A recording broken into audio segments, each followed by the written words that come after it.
Hey, Rigsby here, and in today's episode, I want to talk with you about how it's crowded down there. Let's get started. Welcome to the Fitness Business School podcast, the show for fitness business owners who want to grow their income, increase their impact, and improve their lifestyle. Be sure to listen till the end of this episode because we have a brand new special offer exclusive for listeners. So stay tuned. I get to help my 7th grade son with math periodically, and I don't enjoy it a great deal. But admittedly, there are certain things that you learn when you're younger that have a little bit of carryover later. Most of the stuff that I'm seeing now, I'm like, man, that's not going to have a lot of utility later in life. But maybe the actions and behaviors that the disciplines that you have to learn to get it done might be useful. But one thing that I think back to is like the bell curve. And the bell curve, it invariably has been one of those things. I'm like, man, that helps me understand some things that happen later on, because the middle is always crowded, right? The most people fall in that kind of average bucket.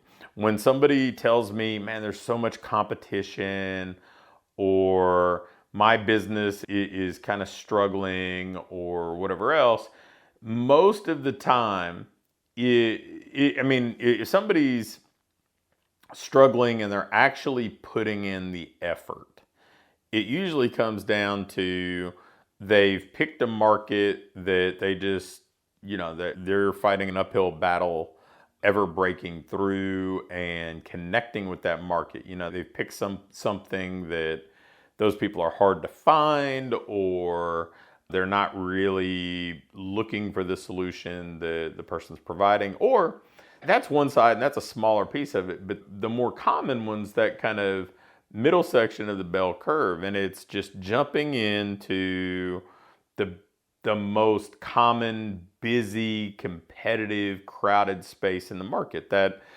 middle where, hey, let's do large group training. Let's be, $99 to $159, $179 a month, depending on what market you're in.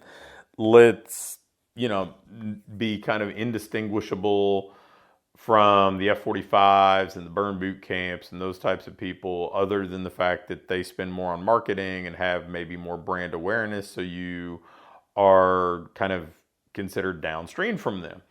And I try to tell people repeatedly, it's very crowded in the middle, and it is easier now than it has ever been to knock people off and kind of just mirror what the masses are doing.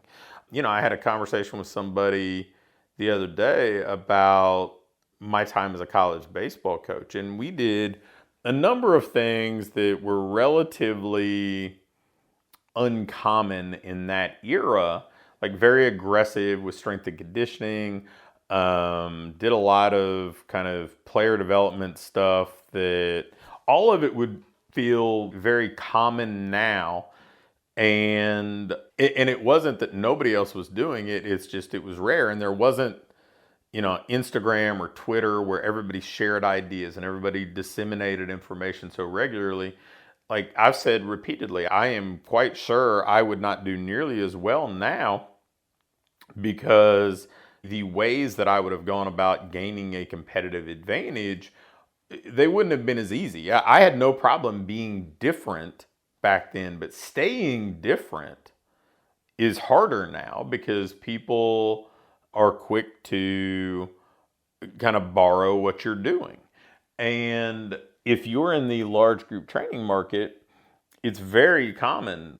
People, if they see an ad you're running, they can go to Facebook and really borrow the ad almost instantly. If they want to see what you're sharing on social media, it's easy for them to go replicate that, find somebody on Fiverr, open up Canva, clone it, and do the same thing. There's so many things that it's very easy for somebody to just knock off, and that's why it's crowded in the middle. So the thing that you will never hear is how crowded it is at the top. And the beauty of that is most people won't work hard enough or smart enough or differently enough to get to the top. So if you're willing to do the things that most people won't do, then I don't want to say it's easier to stay at the top, but it's definitely simpler because you're thinking differently, you're operating differently, you're marketing differently, you're creating a different client experience. You have been willing to get out of the middle lane. You've done the thing most people won't, because the one thing most people in the middle won't do is change. They won't get out of that kind of comfort zone. And in fact, that's part of why they chose the middle, because they feel like it's the safe, secure route.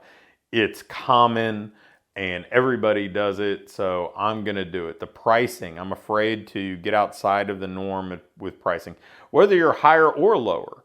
But if you stay in the middle, the market can't distinguish between you and the competition. They're not experts. They don't have this deep-seated knowledge in why you might be a little bit better than this other business or whatever else.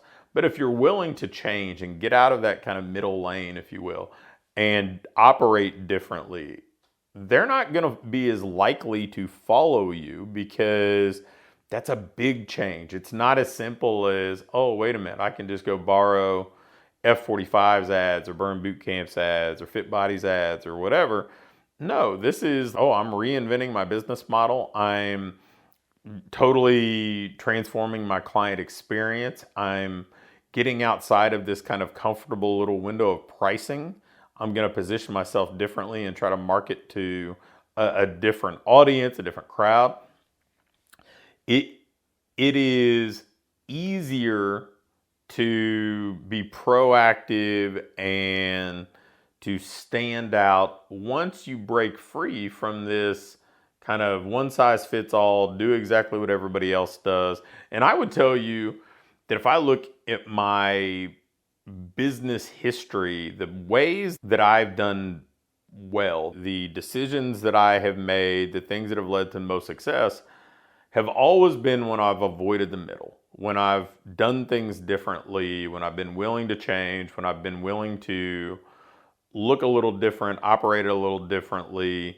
And the places where I have probably enjoyed far less success is when I made decisions that kind of blended in. Everybody had this thing, so I was going to do this approach. Everybody went about their business this way, or even back when I was a baseball coach, everybody ran their program this way and their strategy was this way. They recruited that way. And, it's just the way that you win if you're like everybody else is you basically just have better resources than everybody else. But if you're willing to get out of the norm, if you're willing to do the things that most of them won't do, most people want to stay behind their computer. So if you're willing to get out and market in your community, public speak, network, form strategic alliances, you're going to do better. If you are willing to really do some of the heavy lifting for, let's say 12 to 24 months and really say, I'm going to build something awesome. Most people won't do it. Most people are reactive and they won't build. They're comfortable maintaining, but they're not willing to build, because build means every day you're a little bit out of your comfort zone because you're doing something new. You're putting yourself out there. You're risking, that kind of fear of what if this doesn't work. So if you want something better, you have to accept the fact that it's crowded in the middle and you're going to have to do something differently. You're going to have to be, different than the competition. You're going to have to do a little bit more than the competition. You're going to have to operate a little smarter than the competition. But if you're willing to do that and just kind of, take the off ramp and go your own direction, within 12 to 24 months, you are going to absolutely be so happy that you did, because you're going to be operating in a way that feels a completely, it's just going to be a completely different experience for you that will be a springboard to you finally having that ideal business that I think we all want. Thanks for listening to this episode of the Fitness Business School. Before you go, I have a quick announcement. One of the things that we've been doing with our current clients is taking them through this ideal business diagnostic. And really what it is, this checklist that allows you to pinpoint exactly what your business needs next so you can keep improving, keep growing, and build a business that you love to own.